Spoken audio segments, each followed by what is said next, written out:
Imagine a galaxy teeming with alien civilizations, a place where interstellar politics and bureaucratic red tape reign supreme. Now imagine humanity unseen, isolated, and misunderstood, standing at the brink of annihilation, surrounded by the very forces that seek to erase them. But Earth wasn't going to go quietly. Senior Auditor Thies had spent more than 4 centuries cleaning up the aftermath of galactic blunders, and over time, she'd learned to recognize the distinct stench of institutional incompetence. Today, she could smell it from 3 sectors away. It was impossible to ignore. Inside the Galactic Diplomatic Corps headquarters, the buzz of a system far too large for its own good echoed through the sterile corridors. The soft shuffle of data slates, the endless ping of notifications that no one bothered to silence, and the low hum of beings who had long ago forgotten the purpose behind their procedures. The bureaucracy had grown so bloated it was suffocating. But these moved through it all, like she had countless times before. Her path was steady, direct, no wasted steps. She had seen this kind of failure far too often, and today it was Sol 3's turn to face the music. For 312 standard years, this system had been marked non-responsive. Every quarter a new set of forms had been filed, reporting that no contact had been made. These could tell it was a disaster waiting to happen, and the discrepancy was glaring.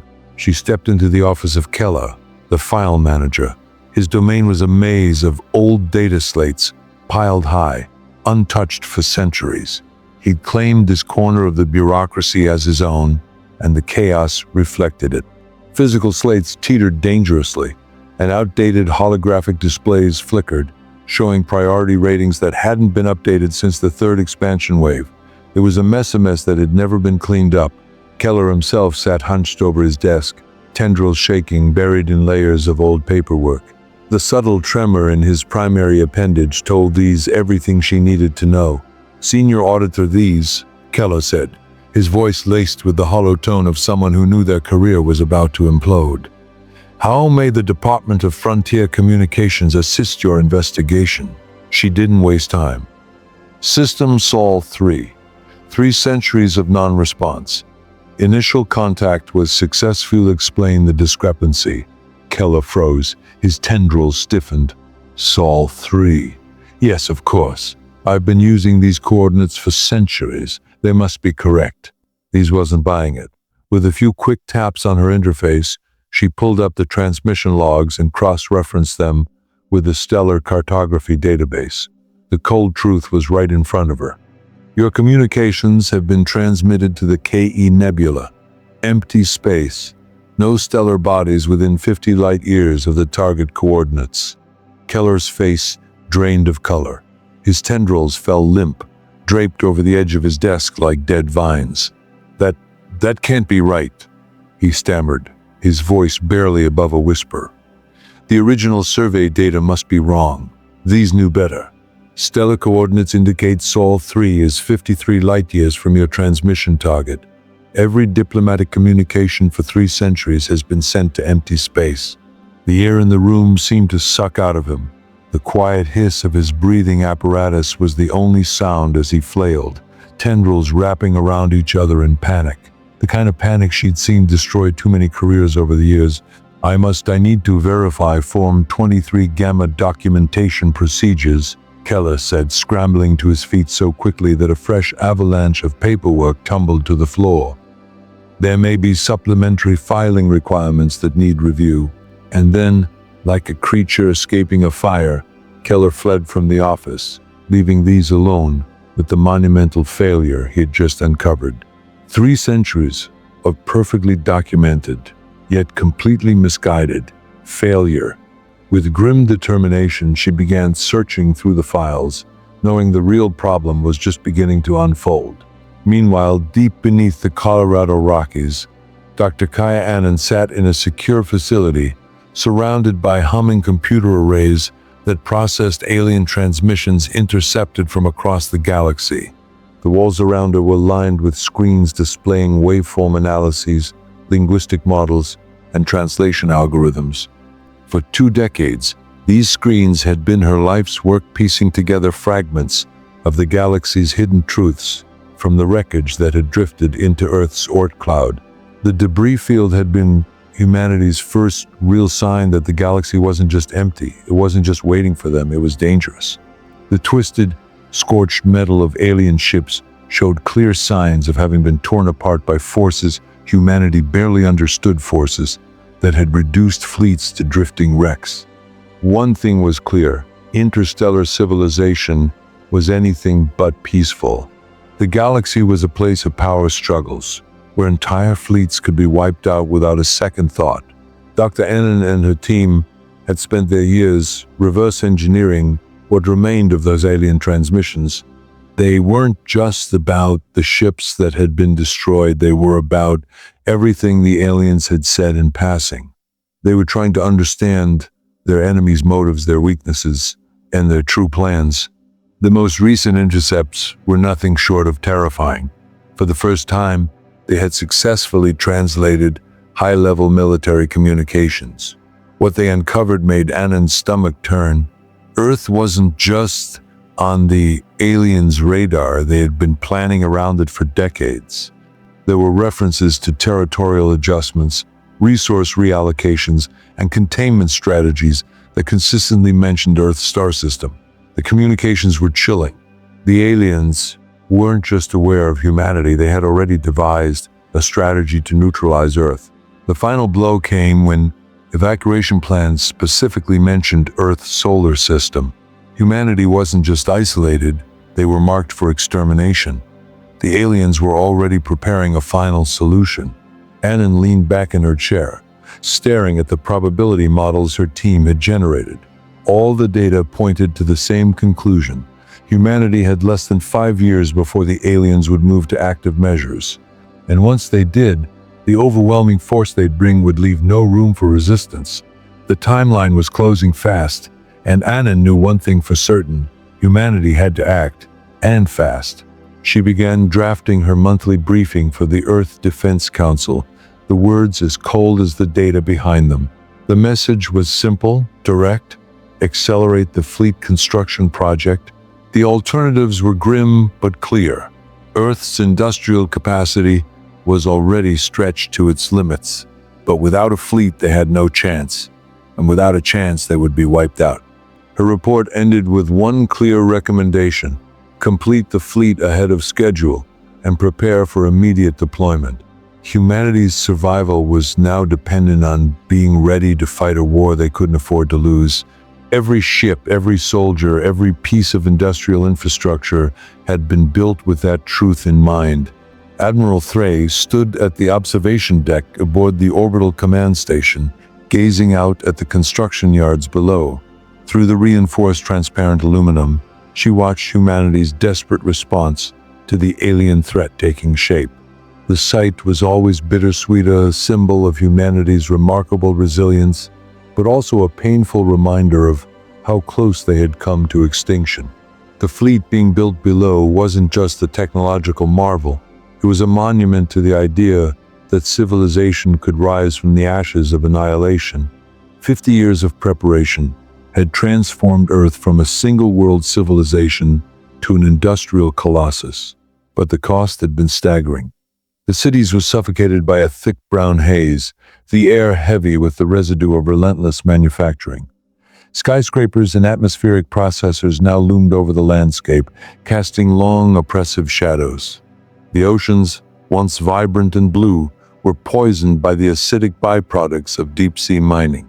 Massive swaths of forests had been leveled to fuel the asteroid factories in Earth's orbit, their biomass converted into life support materials for ships that might never even see the stars.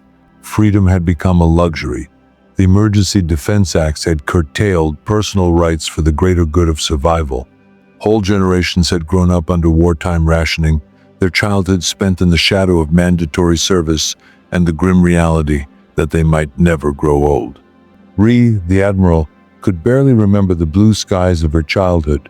Back before the processes had turned Earth into a permanent shade of industrial gray, she'd heard story stories from her grandfather who had once seen the Milky Way from Earth's surface. It felt like a fairy tale now, one that the stars themselves had taken away. The ships being constructed were nothing like the elegant, high-tech vessels they had studied in the wreckage of alien ships. No, humanity built their ships differently, rough, tough, and designed to endure. They might not have the advanced technology of the aliens, but they had the firepower, the redundancy, and the tactical ingenuity to stand against any threat. Admiral, this is Captain Akbe of the flagship Mombasa. The Third Fleet is ready for deployment. All vessels have completed final system checks and tactical integration procedures. Ree didn't hesitate. Acknowledged, Captain. Maintain readiness. Status pending Defense Council authorization. She heard the calm authority in Akbe's voice. A veteran, one of the few who understood that fighting this war wasn't just about strength, it was about survival. His crews had spent decades training for an enemy they hadn't even seen. They'd learned to fight using scraps of alien military doctrine with an understanding of humanity's own bloody history of war. Her gaze turned back to the construction yards, where the final ships of humanity's 10-0-strong fleet were nearing completion. Each vessel represented years of hard labor, of sweat and sacrifice. Humanity had spent half a century preparing for an invasion that so far had never come. But the delay in the alien advance had only allowed more time for imagination, and imagination bred fear. Fear of what might be coming, of what they might face. Dr. Annan's latest intelligence report lay on Ree's desk. The conclusion was clear and terrifying. The aliens were entering a final phase of their plans for Earth, and the window for humanity to take the initiative was rapidly closing. The fleet was built on the understanding that waiting for the enemy to strike first was tantamount to surrender. It wasn't just about fighting, it was about making a statement. The bureaucratic failure in the Galactic records the decades of miscommunications that had led to Earth being seen as a rogue planet that had finally come to light. A simple transposition error in the original survey data had sent every transmission to the wrong place. 3 centuries of failure documented in pristine form, but someone had to cover up the error. Someone had to shift the blame. Keller, the poor fool, had done just that. His desperation had led him to file a false report, suggesting Earth had deliberately rejected galactic integration. That report, absurd as it was, had set off alarms across the galaxy. Now Earth was being painted as a rogue planet with the potential for military aggression. It had sent ripples across the galactic diplomatic network. The Supreme Coordinator, Vienne, was no novice. She recognized the early signs of a brewing crisis when she saw them. Earth's apparent isolation, a situation often misunderstood, was precisely the kind of scenario that could disturb the delicate equilibrium of galactic peace. Her response was swift. She ordered an investigation and increased monitoring. The results only confirmed Keller's worst concerns. Humanity had been quietly developing a military force in isolation, one that could potentially pose a significant challenge to galactic stability. They knew this couldn't be ignored. If Earth had developed military capabilities, they could be a danger to galactic stability. A decision had to be made, and quickly. Captain Akabe moved through the halls of the Mombasa, his steps confident, purposeful. He was no stranger to the weight of the mission that lay ahead. 30 years of preparation had led to this moment. The Mombasa was humanity's best hope to stand against superior alien technology. Its design a blend of brutal pragmatism and forward-thinking innovation. Humanity's engineers had assumed their enemies would be faster, stronger, and more advanced. So they built something that could survive the fight long enough to turn the tide. The ship was built to endure, with a blade of armor designed to shed the energy of alien weapons while keeping the vital systems intact. Redundant systems ensured that no single hit would cripple the ship, and the crew was trained to take damage in stride. They knew that they might not be able to outmatch the aliens in technology, but they could overwhelm them with sheer firepower, tactical cunning, and the will to survive. Final readiness reports came in, and the Mombasa was ready. Enough weaponry to reduce a moon to rubble, enough supplies to last indefinitely, and a crew prepared to fight and die if necessary. Captain, the executive officer said, "We've received final deployment orders from Fleet Command. Operation Homecoming was humanity's last chance. Every ship, every soldier, every weapon brought to bear. The fleet would head to the Galactic capital, where human intelligence suggested the alien High Command was coordinating their invasion. The mission was simple: arrive in overwhelming force, show the aliens what humanity was capable of, and demand answers." It was a gamble, a calculated one, but a gamble nonetheless. Admiral Ree's plan was to present humanity's military might and force the aliens to the negotiating table before things spiraled into full-scale war. It was a bold move, one that would either save humanity or doom it forever. The fleet dropped out of faster-than-light space, appearing in the galactic capital's proximity like a storm on the horizon. 10,000 ships, each carrying humanity's hopes and fears. The ships' designs were crude compared to the sleek elegance of alien vessels, but their firepower was unmatched. Their arrival sent shockwaves through the galaxy. Meanwhile, in a distant command center, War Marshal Guthrie pored over intelligence reports. The Devourers were coming, consuming entire star systems in their wake, and every attempt to stop them had failed. The Galactic fleet wasn't built for this kind of warfare. The Devourers saw worlds as nothing more than fuel for their insatiable hunger. Guthrie had long argued that the galaxy's diplomatic bureaucracy wasn't prepared for this kind of threat. The Devourers weren't interested in talks or treaties. They were about consumption, pure and simple. But the diplomatic corps had refused to take aggressive action. When Guthrie saw the reports of Earth's growing military strength, he saw an opportunity. The humans, isolated and rejected by the galaxy, had built exactly the kind of force needed to face the Devourers. Their military might, their rejection of galactic normset, could be exactly what the galaxy needed to survive. But that didn't mean he could get the bureaucracy to listen.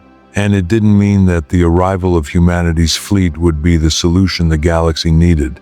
Admiral Thor Ree's transmission crackled across the galaxy, broadcast on every diplomatic frequency, intended to convey a message of negotiation but carrying an unmistakable threat that humanity had no intention of hiding. "This is Admiral Thor Ree of the Earth Defense Force." Her voice rang out, firm but controlled. "We've been monitoring your communications for decades and are fully aware of your plans concerning our system. We are here to negotiate Earth status in galactic civilization. We brought our own chairs." The final statement was meant as a metaphor, a quiet promise of humanity's readiness to defend itself, a warning that they were prepared for conflict if diplomacy failed. But the alien Seaver, bound by their bureaucratic mindset, took it literally. Supreme Coordinator Vian looked up from her desk with genuine confusion, turning to her aide. "Did their invitation not specify that seating would be provided? Check Form 15 Beta guidelines immediately. This feels like another oversight.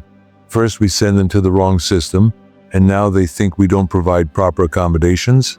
Vian's response was utterly devoid of comprehension of the threat implied by the human message. The carefully maintained bureaucracy that defined galactic civilization was failing to grasp the gravity of the moment. Meanwhile, in the galactic capital's command center, the alien defensive forces were on alert, but they were prepared for diplomacy, not the onslaught of military aggression humanity had brought. The force stationed in the capital was designed to deter, not to fight, and was hopelessly inadequate against the 10-0 warships now hovering just outside their system's edge. Emergency sessions were called, diplomatic channels were opened, but no one had a clear answer for how to respond. The galaxy's governing body, so accustomed to managing crises through careful deliberation and soft power, had no idea how to handle the blunt force that humanity had just delivered. The standoff stretched on for hours, neither side able to interpret the other's motives. The humans were certain they were facing a deceptive force, a hidden threat, a galactic conspiracy that had been planning Earth's subjugation. The aliens, meanwhile, saw humanity's military might as evidence of a dangerous rogue civilization on the brink of destabilizing galactic peace. Dr. Annan, humanity's primary translator during this tense first contact, found herself overwhelmed. For the first time, she was hearing the alien voices direct, not through intercepted fragments, not through the lens of paranoia and military preparedness, but in real time. The conversations only revealed the immense scale of the misunderstanding. The aliens were genuinely confused by Earth's militaristic posture, struggling to understand why humanity had so aggressively prepared for war. To the aliens, the very notion of such a force was unfathomable. But from humanity's perspective, it was the only rational response to what had seemed like a clear existential threat. The aliens questioned Earth's absence from galactic affairs, accusing them of rejecting integration. The truth was far more simple and far more damaging. The aliens had been sending diplomatic communications to empty space for 300 years. They thought Earth had deliberately ignored them.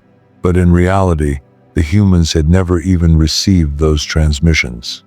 Instead, they had spent the last several decades preparing to fight an invader they believed was already on their doorstep, the Devourers, a threat they had mistaken for the aliens themselves. As Dr. Annan painstakingly analyzed the alien communications, the grim realization began to sink in. The entire premise of human military strategy for a ship, every battle plan, every weapon had been based on an administrative error. A single-digit misstep, a typo in the coordinates, had set off a chain reaction that had led humanity to prepare for a war they didn't need to fight. For a woman who had dedicated her career to deciphering the chaos of alien languages, this realization was more horrifying than any invasion. The universe wasn't some grand cosmic puzzle. It was a collection of mundane administrative failures, slip-ups, oversights, and missed opportunities that had nearly pushed the galaxy to the brink of war. And it had almost been humanity that paid the price. The emergency session of the Galactic Council had originally been convened to discuss the rapidly advancing Devourer threat. But now, with Earth's fleet at the galactic capital's doorstep, the situation had transformed into a crisis management exercise. War Marshal Guthridge had been preparing his data on the expanding Devourer forces. The galactic bureaucracy, as usual, had insisted that evacuation procedures take precedence before any military action was considered. The aliens had never believed that a force could come at them like this, direct, harsh, and without negotiation. As Admiral Ree and her team presented humanity's perspective, the weight of the misunderstanding hit harder than ever. The humans had come to the galactic capital believing they were facing a threat, and they were right, just not the one they had imagined. The alien communications they had intercepted about resource reallocation and frontier consolidation were not plans for Earth's destruction, but rather the defense against the real enemy, the Devourers. And the humans, locked in their own defensive posture, had never even known the true nature of the threat they had been preparing for. The revelation that Earth had been completely isolated and unaware of the true galactic peril sent shockwaves through the Council. Humanity had spent decades building an enormous military force not to fight the aliens, but to protect themselves from an entirely different enemy. The Devourers, a mindless, destructive species that consumed entire worlds, had been entirely misjudged. The humans had built exactly the kind of military force needed to confront the Devourers. They just hadn't known it yet. The apology from Supreme Coordinator Volan was immediate and formal, a recognition of the massive diplomatic blunder the galaxy had made. But before the words could settle in, emergency alerts flashed across the room. The calm, diplomatic atmosphere shattered. The long-range sensors had detected it. A massive Devourer fleet, larger than any previously recorded, was closing in on the galactic core. It was unlike anything they had ever seen before, a wave of destruction moving with the chilling efficiency of an unstoppable force. Guthrie's tactical analysis confirmed what the galaxy's military leaders had feared. The conventional defenses, strained and already stretched thin by other fronts, were insufficient. The Devourers were self-repairing, relentless in their destruction, and their strategy was simple: consume everything, planets, systems, civilizations, and leave nothing behind. The Devourer fleet was too powerful, and no amount of diplomatic maneuvering or surgical strikes could stop them. The human fleet, with its overwhelming firepower, now seemed like humanity's last, best hope.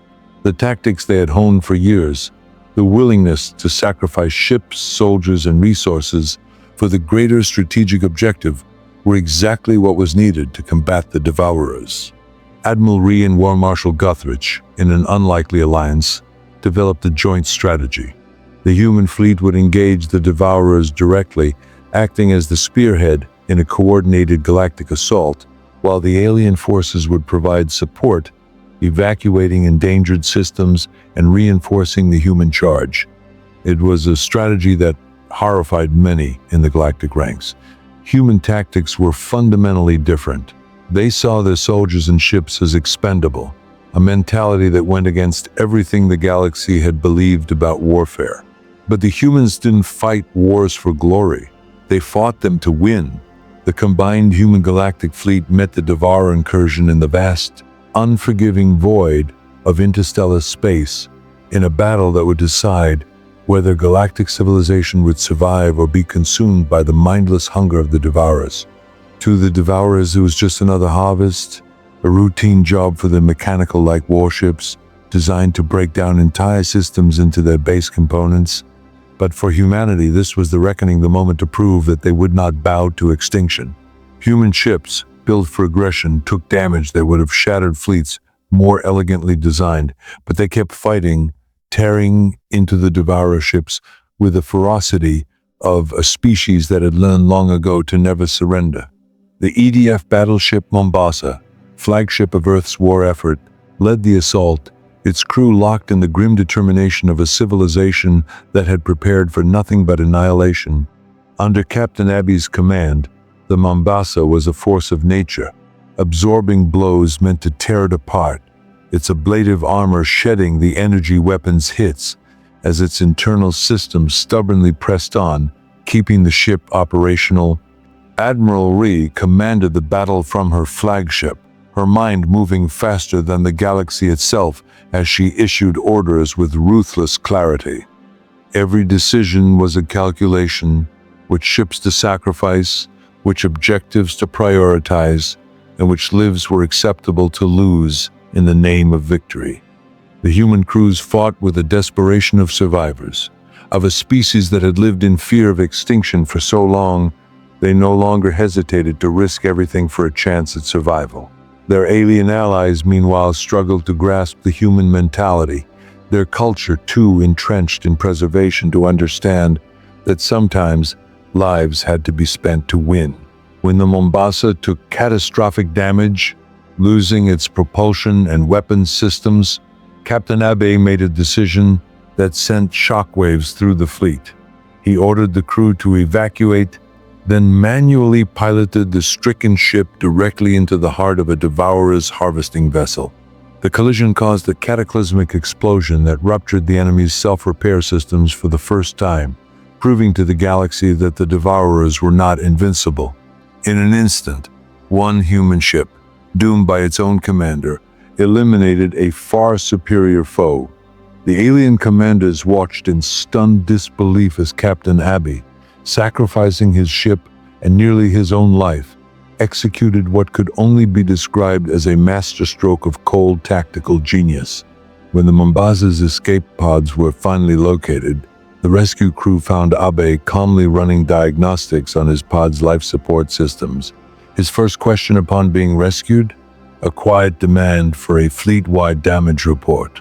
War Marshal Guthridge, who had witnessed this brutal sacrifice, recognized the sheer brilliance of the maneuver. One damaged ship had taken down a much larger, superior enemy vessel, but his own staff officers, who had been trained in the concept of minimal loss and calculated risk, were deeply disturbed by humanity's willingness to sacrifice not just ships, but lives.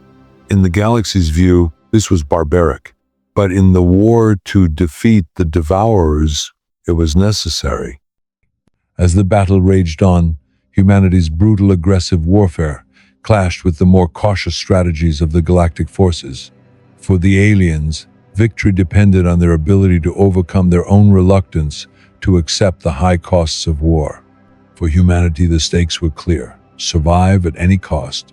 And as the battle drew to its climax, the combined fleet of humans and aliens stood victorious.